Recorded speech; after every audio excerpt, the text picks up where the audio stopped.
और आप जानते हैं, बार बार हम सब ने कहा है कि जहां तक कोरोना की स्थिति है, सबको एकजुट होकर काम करने की आवश्यकता है और किसी प्रकार की राजनीति और पॉलिटिक्स इसमें नहीं होना चाहिए।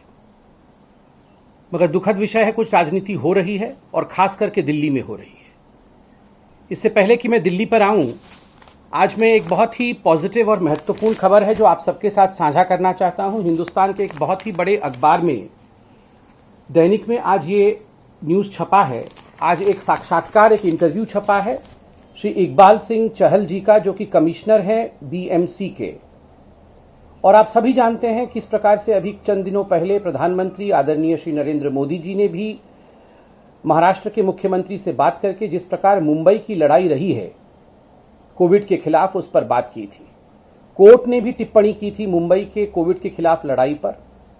और जो उसके हीरो हैं, जो उसके सेंट्रल फिगर हैं मुंबई में कोविड के खिलाफ इस लड़ाई को, जिन्होंने बहुत सही तरीके से लड़ा, उन इकबाल सिंह चहल जो कमिश्नर है, उनका इंटरव्यू आज छपा है। उसमें कुछ पॉइंट्स बहुत महत्वपूर्ण हैं जो मैं आपको और देश के साथ बांटना चाहूंगा।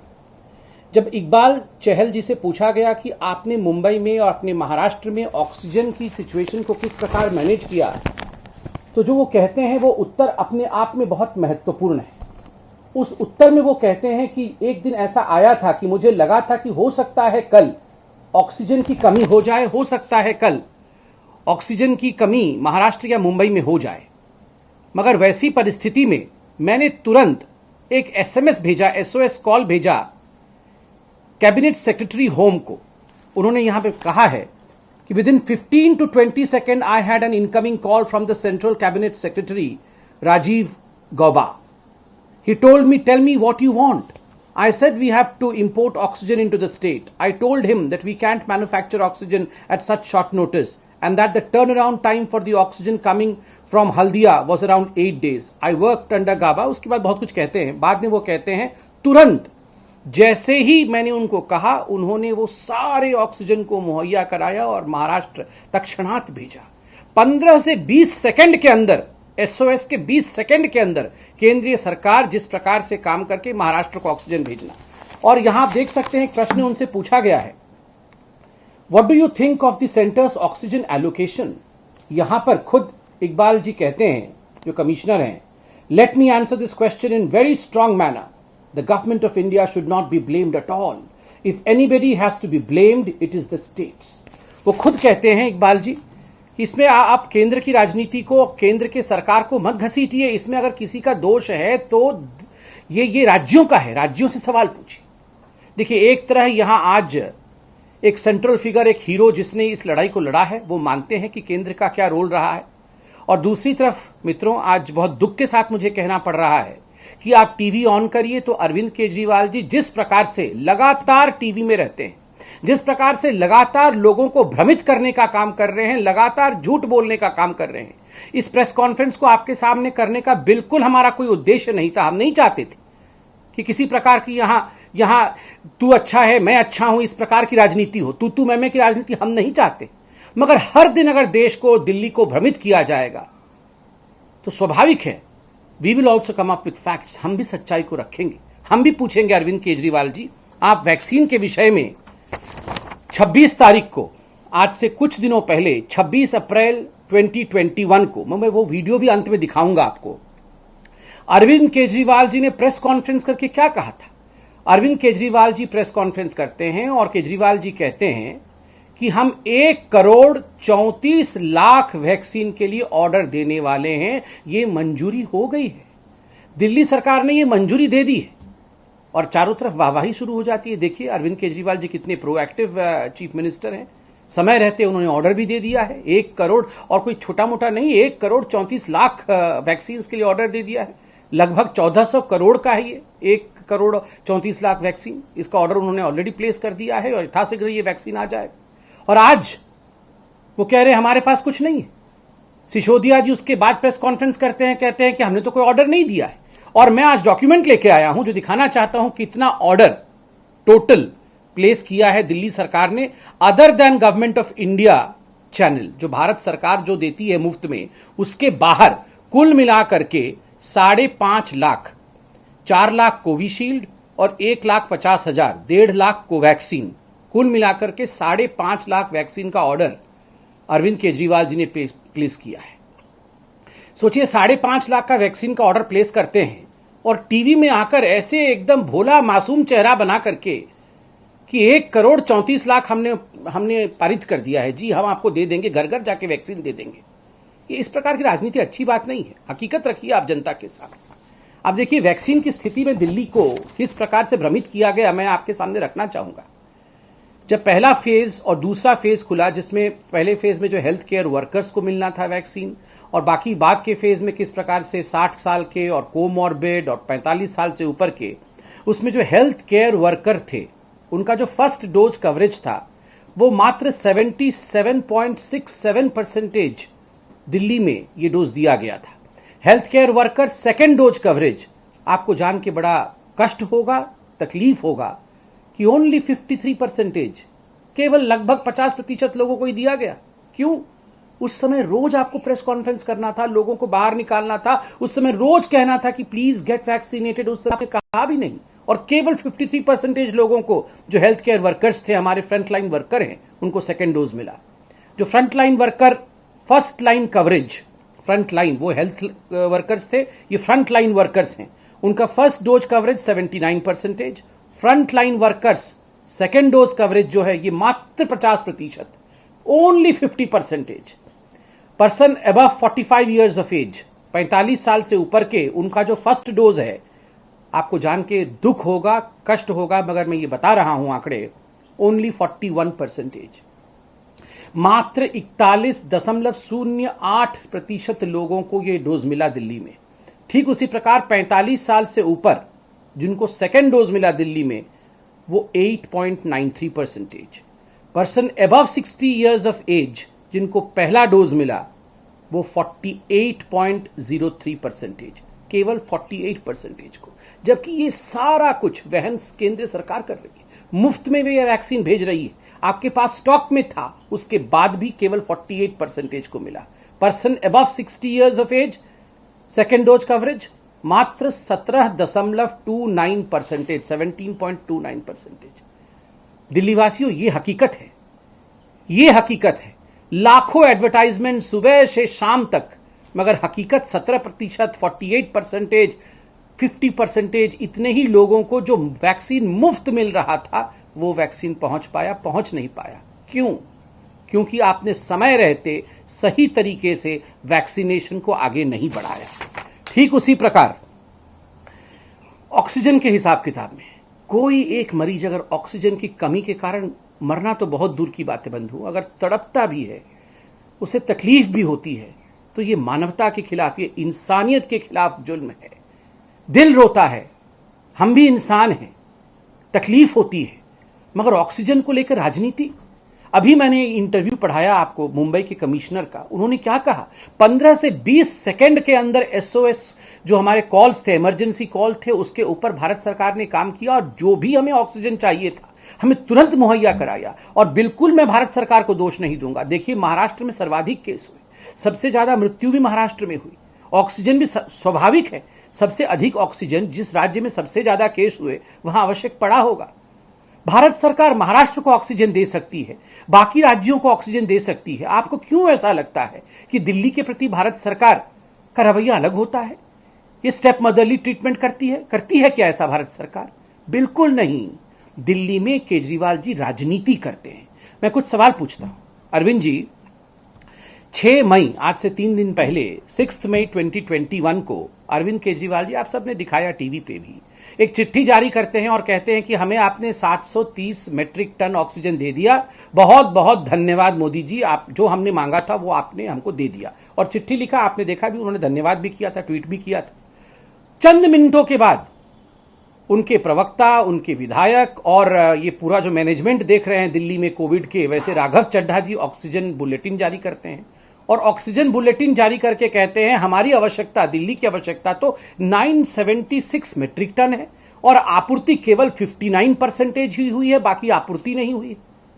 4 मिनट पहले केजरीवाल जी कहते हैं कि बहुत बहुत धन्यवाद, 730 मीट्रिक टन हमारी आवश्यकता थी, आपने दे दिया जी। और उसके बाद राघव चड्ढा जी कहते हैं कि ऑक्सीजन बुलेटिन में कि 976 मेट्रिक टन हमारी आवश्यकता है और हमें केवल 59% दिया। आप बताइए, कैलकुलेशन उनके घर के लोग ही नहीं कर पा रहे हैं। और ये जो कैलकुलेशन में गड़बड़ी हो रही है, ये जो ऑक्सीजन ऑडिट नहीं कराना चाहते हैं दिल्ली सरकार के लोग, ये जो क्रायोजेनिक टैंकर समय पर उन्होंने इश्तिहार नहीं दिया और प्रोक्योर नहीं किया, बाकी राज्य आज भुगत रहे हैं। आज मैं अखबार में पढ़ रहा था, आप सबने पढ़ा होगा, हरियाणा ने गुहार लगा के उधार में ऑक्सीजन लिया है दिल्ली से, उधार में लिया है। बाकी राज्यों को उधार में ऑक्सीजन लेना पड़ रहा है दिल्ली से, क्योंकि दिल्ली के जो मैनेजर्स हैं, दिल्ली की जो सरकार है, वो मैनेजमेंट नहीं कर पा रही है, ना तो हिसाब कर पा रही है, ना मैनेजमेंट कर पा रही है। और आपने देखा होगा 2 दिन पहले एक बहुत बड़े अखबार ने the 5 points where Delhi failed, उसमें पूरा हिसाब दिया था कहां कहां दिल्ली की सरकार फेल की है। आप देख सकते हैं उसमें एक बहुत महत्वपूर्ण ट्रांसपोर्टर के साथ उन्होंने इंटरव्यू भी छापा था। उस ट्रांसपोर्टर ने कहा, मुझे भारतवर्ष के सभी मुख्यमंत्रियों के ऑर्डर मिल गए थे समय रहते कि आप हमें क्रायोजेनिक टैंकर दीजिए, आप हमें टैंकर दीजिए और इतने टैंकर के पैसे आप अभी से एडवांस में लीजिए। और केजरीवाल जी के अर्थात दिल्ली सरकार का लास्ट में आया, क्योंकि वो तो बिजी थे, एडवर्टाइजमेंट करने में बिजी थे। और मैं तो एडवर्टाइजमेंट का पेपर भी लेके आया हूं। आपको विश्वास नहीं होगा कितने कितने करोड़ों रुपए ये एडवर्टाइजमेंट पे खर्च करते हैं। आपने 809 करोड़ रुपए, मैं अभी दिखाऊंगा, वो कागज रखा हुआ है, आपने एडवर्टाइजमेंट के लिए सारे पैसे खर्च कर दिए। मगर ये आरटीआई देखिए, मैं एक आरटीआई भी दिखाऊंगा, एडवर्टाइजमेंट के लिए 800 से अधिक करोड़ रुपए। और आरटीआई में सवाल पूछा गया है, ये अभी पूछा गया है कुछ हफ्तों पहले, please provide the details of total number of ventilators ordered and purchase by the Delhi government between July 2020 to April 2021। Please provide month wise details and details of money spend. स्वाभाविक है, जब इतना बड़ा महामारी चल रहा है, सभी राज्य वेंटिलेटर इत्यादि प्रोक्योर कर रहे हैं, सेकेंड वेव की तैयारी कर रहे हैं और सेकेंड वेव आ गया है, उसके बाद भी क्या आपने वेंटिलेटर की कोई ऑर्डर की? ये आरटीआई में पूछा गया। मैं आपको उत्तर सुना रहा हूं क्या लिखा है अरविंद केजरीवाल जी की सरकार ने।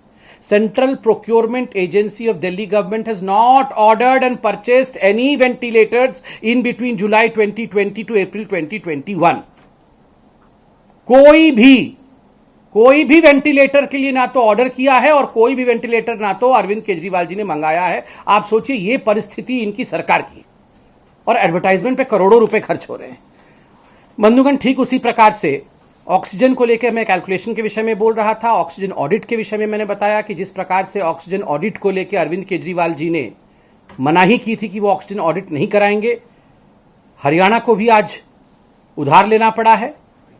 एक बड़ा विषय हमने चंद दिनों पहले देखा कि किस प्रकार इमरान हुसैन, जो इनके एमएलए हैं, इमरान हुसैन के घर के पास से, घर के या ऑफिस के अंदर से 400-500 ऑक्सीजन सिलेंडर मिलते हैं। हाईकोर्ट इसमें संज्ञान लेता है, हाईकोर्ट नोटिस भी भेजता है।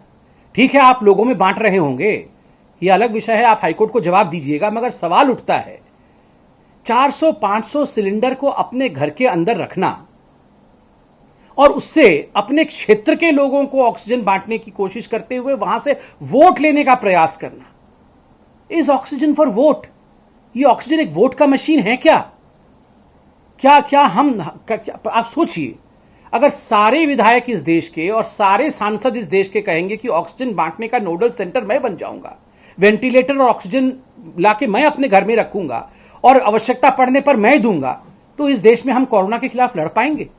सिस्टम बना हुआ है, हॉस्पिटल में ऑक्सीजन रहना चाहिए, आवश्यकता पड़ने पर डॉक्टर ऑक्सीजन लगाएगा।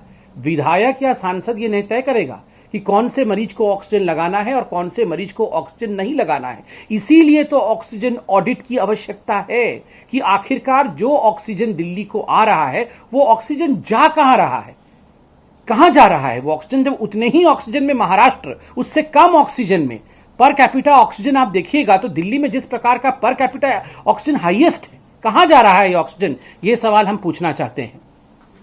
देखिए, मैंने आपको एडवर्टाइजमेंट के विषय में भी कहा है, ये अरविंद केजरीवाल जी के एडवर्टाइजमेंट का मैं पूरा का पूरा कच्चा चिट्ठा लेके आया हूं। 2015-16 में 81.23 करोड़, 16-17 में 67.25 करोड़, 17-18 में 117.76 करोड़, 2018-19 में 45.54 करोड़, 2019-20 में 199.99 करोड़, 2021 में 293.16 करोड़, कुल मिलाकर के 804.93 करोड़ रुपया, लगभग 1000 करोड़ रुपया माननीय मुख्यमंत्री अरविंद केजरीवाल जी ने एडवर्टाइजमेंट में खर्च किया है। और आप जानते हैं 7 सालों में, इन द 7 years जब अरविंद केजरीवाल जी मुख्यमंत्री हैं दिल्ली के, एक हॉस्पिटल नहीं खोला है दिल्ली में, एक हॉस्पिटल नहीं खोला है। आप एफएम ऑन करिए, आप टीवी ऑन करिए, हम ऐसा कर देंगे जी। जब वेव नहीं आया था हम घर में ऑक्सीजन भेज देंगे जी। हमने तो प्लाज्मा सेंटर खोल दिया है जी, वहां भी प्लाज्मा मिलेगा जी। और मोहल्ला क्लिनिक में सब कुछ बढ़िया हो जाएगा जी, सब कुछ ठीक हो जाएगा, कोई कमी नहीं है बेड की। एक हॉस्पिटल आपने खोला नहीं है। और आपने 2015 में सरकार में आने से पहले आदरणीय अरविंद केजरीवाल जी, आपने कहा था 30,000 बेड्स, हम 30,000 बेड ऐड करेंगे। ये प्रेस कॉन्फ्रेंस वाकई करने में तकलीफ हो रही है, मगर ये कोई तो पूछेगा ना, कोई तो अरविंद केजरीवाल जी से पूछेगा। Arvind Kejriwal ji, health is a state issue, health आपके अंडर में आता है। आप बताइए बतौर मुख्यमंत्री, आप हर दिन टीवी पे आते हैं, प्लीज एक प्रेस कॉन्फ्रेंस करके बताइए कि आपने कितने बेड दिल्ली में ऑर्गेनाइज किया। आपने 7 साल के रूल में कितने हॉस्पिटल खोले। आपने कहा था 30,000 हॉस्पिटल आप खोल देंगे। आरटीआई रिपोर्ट हमारे पास है जिसमें कहती है, ये आरटीआई रिपोर्ट जो अखबारों में भी छपा है, not a single hospital open in the last 7 years। एक हॉस्पिटल आपने नहीं खोला। मोहल्ला क्लिनिक के विषय में अभी 2 दिन पहले हाईकोर्ट ने भी टिप्पणी की थी। देखिए, मोहल्ला क्लिनिक करके पूरे विश्व में इन्होंने हंगामा मचाया, WHO तक इन्होंने हंगामा मचाया। आप दिल्ली वासी, मैं खुद दिल्ली में रह रहा हूं, हम सब जानते हैं, क्या कोई RT-PCR टेस्ट आज मोहल्ला क्लिनिक में हो रहा है? क्या मोहल्ला क्लिनिक में ऑक्सीजन बेड्स हैं? क्या मोहल्ला क्लिनिक में किसी प्रकार से भी कोई, मैं बोल रहा हूं साधारण उपचार भी कोविड को लेकर, जो प्राथमिक उपचार है, कोई एडवाइस भी डॉक्टर का मोहल्ला क्लिनिक से मिल रहा है? मुझे कष्ट हो रहा है ये कहते हुए बंधुगण कि ये जो मोहल्ला क्लिनिक है, ये आजकल हो हल्ला क्लिनिक बना के इन्होंने रखा था। ऐसा कर देंगे जी, वैसा कर देंगे जी, जब समय आया तो बस सेंटर ही हमें सब कुछ दे दे, हम कुछ नहीं कर सकते। ये एक अर्बन सिटी है, this is the capital of India.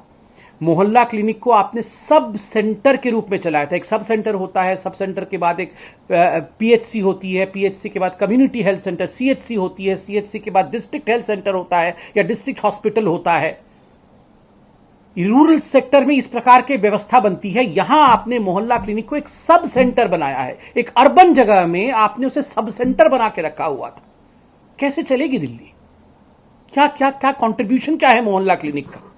ICU bed को लेकर जिस प्रकार की परिस्थिति 2019 में दिल्ली हाईकोर्ट में जब ये पूरा विषय चल रहा था, मैं 3 लाइन पढ़ता हूं, 13/2/2019, क्योंकि आज जो भी हम देख रहे हैं इसकी प्रिपरेशन तो 1.5-2 साल लगता है ना। आप देखिए 2019 में क्या कह रही है दिल्ली की सरकार को high court. It is really alarming that there are only 348 ICU beds out of over 10,000 beds in all the Delhi government hospitals taken together। कुल मिलाकर के 348 ICU बेड्स। कैसे होगा? जब आपने बीज ही नहीं बोया था तो कहां से आपको आज छांव मिलेगा, पेड़ उग जाएगा? कैसे होगा आप खुद बताइए। ठीक उसी प्रकार से ऑक्सीजन को लेकर देखिए 7/4/2020, 1 साल पहले भारत सरकार ने दिल्ली सरकार को चिट्ठी लिखा था और कहा था कि आप इंडस्ट्रियल ऑक्सीजन को LMO, लिक्विड मेडिकल ऑक्सीजन में परिवर्तित कर सकते हैं, ये अधिकार हम आपको देते हैं, आप चाहें तो आज से आप कर सकते हैं। भविष्य के आपदा को दृष्टि में रखते हुए वो चिट्ठी पब्लिक डोमेन में है, वो आप सब उस चिट्ठी को देख सकते हैं। आप अरविंद जी से भी पूछ सकते हैं, वो चिट्ठी उनके पास है। इतना सभी मैन्युफैक्चर प्रोड्यूस किया ऑक्सीजन, इतना सभी इंडस्ट्रियल ऑक्सीजन उन्होंने कन्वर्ट किया? नहीं किया। केवल हमें नहीं दिया जा रहा है जी, हमारे साथ अन्याय हो रहा है। ठीक इसी प्रकार से दिसंबर 2020, ये हाईकोर्ट में विषय गया था, दिसंबर 2020 में 8 PSA pressure swing adsorption oxygen plant की बात हुई थी। 8 हॉस्पिटल दिल्ली में चिन्हित किए गए थे। मैं इसको रिपीट नहीं करूंगा क्योंकि आप भी जानते हैं वो 8 हॉस्पिटल कौन है। मगर दिसंबर 2020 से PM केयर के माध्यम से पैसे देने के बावजूद आज तक नहीं बन पाया एक प्लांट। पता है क्यों? क्योंकि ये जगह ही आवंटित नहीं कर पाए, जगह ही चिन्हित नहीं कर पाए इन हॉस्पिटल्स में। बाकी राज्यों में तो हो गया, मुंबई ने कैसे मैनेजमेंट किया वो आपने देख लिया, मगर दिल्ली में नहीं हो पाया क्योंकि साहब व्यस्त थे केवल एडवर्टाइजमेंट करने में। बंधुगण, मुझे आज दुख के साथ यह भी कहना पड़ रहा है कि टीकरी बॉर्डर में आप याद होगा जिस त्वरितता के साथ अरविंद केजरीवाल जी और उनकी टीम पूरी की पूरी टीम जाके जो किसान आंदोलन चल रहा है, तथाकथित किसान आंदोलन, उनके लिए वाईफाई कहाँ लगेगा, वो कहाँ खाने की व्यवस्था होगी, वो कहाँ बैठेंगे, उसमें तो उन्होंने कोई कसर नहीं, कमी नहीं छोड़ी थी। अभी भी पता लगाते रहते हैं। उसी टीकरी बॉर्डर में आज आपने देखा होगा किस प्रकार से किसान संगठन के टेंट में युवती से सामूहिक दुष्कर्म हुआ। ये अखबार में छपा है, मैं अखबार की कटिंग भी लेके आया हूँ, कई अखबारों में छपा है, न्यूज़ चैनल दिखाया है। एक बंगाली युवती जो तथाकथित किसानों को समर्थन करने वो आई थी बेचारी अपने अभिभावकों के साथ, उस युवती के साथ जिस प्रकार का दुष्कर्म, गैंग रेप, और उसके बाद she is no more, she is dead, she is succumbed in hospital, और इस पे चुप्पी। और इस रिपोर्ट में ये एक बहुत दैनिक भास्कर में छपा हुआ है, बड़े बड़े अखबारों में छपे हुए हैं सब। किसान नेता योगेंद्र यादव घटना से वाकिफ थे, पुलिस को नहीं बताया।